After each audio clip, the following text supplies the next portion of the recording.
Higgins Firm. That would be you, wouldn't it? The Higgins Firm. A popular hip replacement has led to thousands of cases, including here in Middle Tennessee. To talk more about this, our legal eagle, Jim Higgins, joins us in studio. What are we talking about here? Well, in 2010, there was a couple, but the big one was a Johnson & Johnson metal-on-metal artificial hip. Right.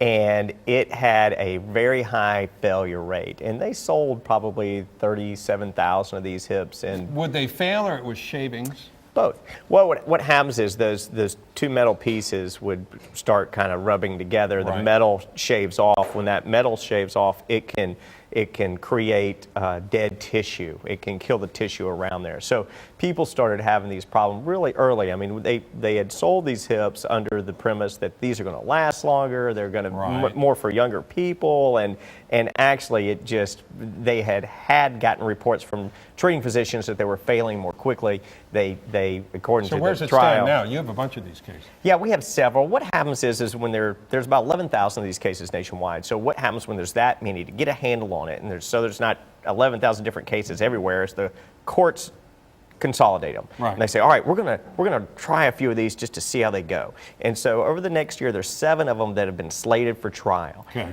We've tried one out in California was tried. There was a verdict for $8 million for a man who was had 2. He's an old prison guard, just a nice man. He's really had to go through a lot.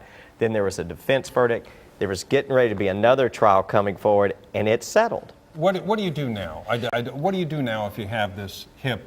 Well, if you've got it now, what it's looking like is this is moving towards what's probably going to be a global settlement. There was a talk of about $3 billion. It will depend on your damages. If that happens, everybody will go into a matrix to cover your future medicals, your lost wages, all those things to see where and what you'll pull out. But if you've got it, first thing you do is you call your doctor and make sure you're okay. Yeah. And then you call us, call our firm. We deal a lot with that. That's why you're here. That's Jim right. Higgins from the Higgins Firm. Yes, sir. Thank you very much, Jim.